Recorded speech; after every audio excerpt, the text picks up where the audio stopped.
बिस्मिल्लाहिर्रहमानिर्रहीम। स्टूडेंट्स, एक मरतबा फिर हम लोग यूनिट नंबर 7 के न्यूमेरिकल को सॉल्व करने के लिए यहाँ पर मौजूद है। कोशिश करेंगे कि न्यूमेरिकल्स को बहुत आसान तरीके से सॉल्व करने की कोशिश करें। यूनिट नंबर 7 का न्यूमेरिकल आज नंबर 8 हम लोग सॉल्व करेंगे, जो कि बुक के पेज नंबर 160 पर मौजूद है। तो जरा बुक ओपन कर लीजिए ताकि न्यूमेरिकल सॉल्व करना शुरू करें। चलिए मैं पढ़ना शुरू कर रहा हूं, देखिएगा। Number 8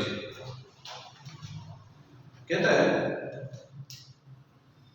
what is the maximum weight of an aircraft. एक एयरक्राफ्ट है, उसकी मैक्सिमम वेट पूछी है, रिक्वायर्ड वेट आपसे पूछा है। चाहिए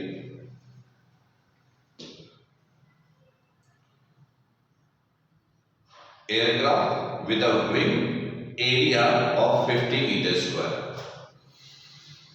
उसकी जो फ्लाइंग विंग है उसका एरिया गिवन है, एयरक्राफ्ट का एरिया है 50 मीटर स्क्वायर।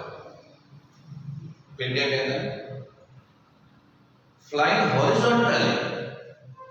हॉरिजॉन्टली फ्लाई कर रहा है,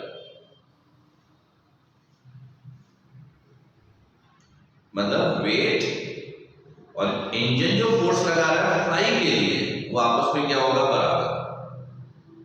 क्योंकि इंजन अपनी फोर्स यूज करके एयरक्राफ्ट को फॉलिंग नहीं होने दे रहा, गिरने नहीं दे रहा, और गिराने के लिए कौन सी फोर्स चाहिए, उसका wait.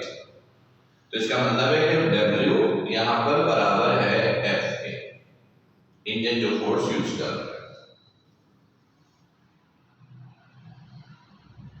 Horizontally is the velocity of the air over the upper surface is 150 meter per second। Upper surface की वेलोसिटी, याद है जब हम लोगों ने बर्नौलीज इक्वेशन से कर रहे थे तो जो अपर सरफेस था उसकी वेलोसिटी को v2 बोला था और हाइट h2 बोला था। इनिशियल को v1 बोला था, उसकी हाइट कम थी। तो ये अपर वाली वेलोसिटी है, यानी v2। v2 is 115 metre per second and lower surface 140 metre per second. ये v1 140 मीटर पर सेकेंड, यानी बर्नौलीज इक्वेशंस में जो लोअर हाइट थी h1, वेलोसिटी v1 जो हाइट ज्यादा थी अपर, वो हाइट h2 और वेलोसिटी v2 हम लोगों ने लिया था। तो डेटा भी उसी के हिसाब से बना दें ताकि इक्वेशन यूज करने में आसानी हो। And the lower surface is 140 meter per second. Density of air, density given है 1.2 kg per meter cube। बस इतना सा सवाल है, ठीक है, ओके। स्टूडेंट्स, मैं एक मतलब क्वेश्चन फिर रिपीट करूं। एक एयरक्राफ्ट है, उसका वेट निकालना है, एयरक्राफ्ट हॉरिजॉन्टली जा रहा है, तो वेट इंजन की लगने वाली फोर्स के बराबर होगी, क्योंकि इंजन जो फोर्स एक्ट कर रहा है वो एयरक्राफ्ट को नीचे आने से रोक रहा है, बैलेंस कर रहा है। तो F is equal to W। Wing का एरिया गिवन है, अपर विंग की वेलोसिटी v2, लोअर विंग की वेलोसिटी v1, एयर की डेंसिटी गिवन है।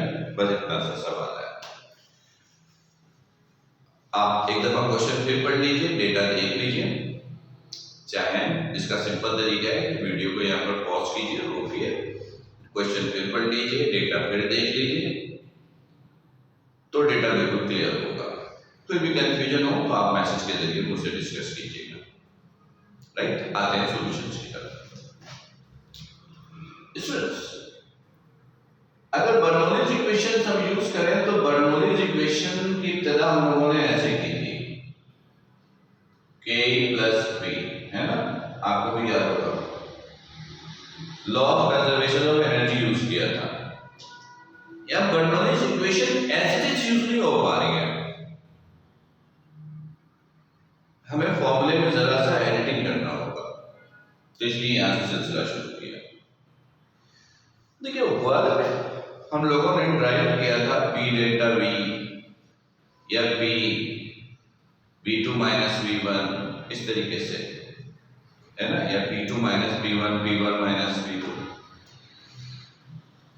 लेकिन ये जो वर्क हमने कैलकुलेट किया था बर्नौलीज इक्वेशन में, वो उसकी तला कैसे की थी, F डेल्टा x से, Fs s को लिया था डेल्टा x, तो यहां पे W इसकी जगह लिखा F डेल्टा x। क्लियर?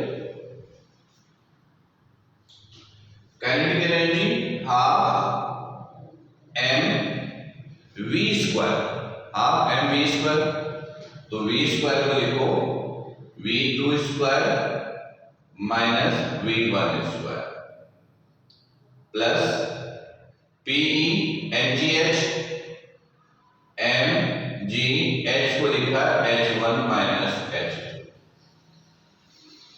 सही, ऐसा हम लोगों ने बर्नौलीज इक्वेशन में इस्तेमाल किया था। वेयर डेंसिटी बराबर होता है मास पर यूनिट वॉल्यूम, तो m हो जाएगा आपके पास रॉ v के। सही है, तो शक्ल कुछ ये बन गई, देखिएगा F delta x is equal to half m की जगह लिखा rho v, v2 square minus v1 square mg। इस न्यूमेरिकल में एयरक्राफ्ट हॉरिजॉन्टली फ्लाई कर रहा है, हॉरिजॉन्टली मतलब हाइट चेंज नहीं हो रही है, यानी h1 h2 आपस में क्या है, बराबर।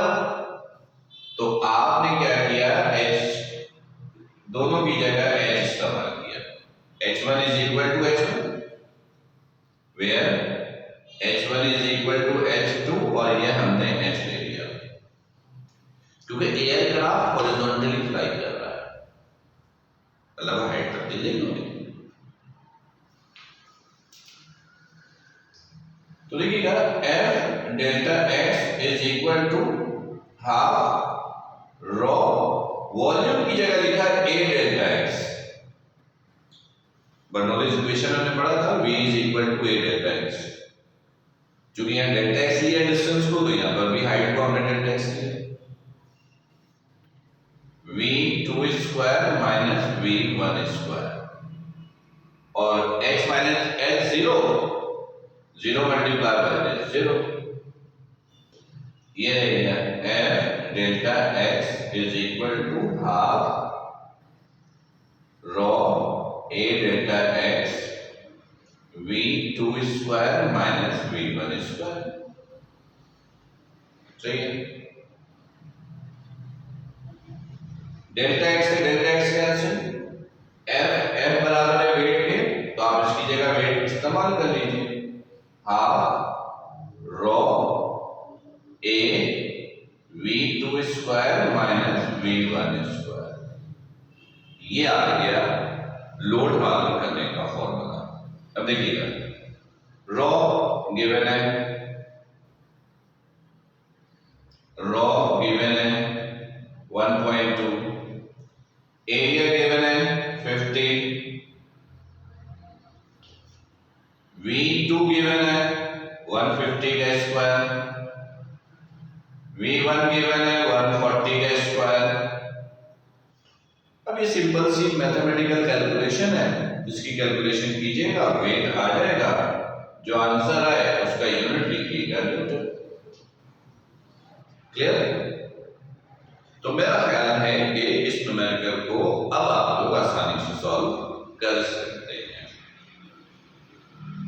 कंफ्यूजन हो तो वीडियो की शक्ल में दी इसीलिए है कि कंफ्यूजन हो तो आप फिर रिपीट करके देख लीजिए, बार बार देखिए। फिर भी कंफ्यूजन हो अगर किसी पॉइंट्स पे, तो व्हाट्सएप मैसेज के जरिए आप उनसे डिस्कस कर सकते हैं। Clear? All the best, solve कीजिएगा। अगले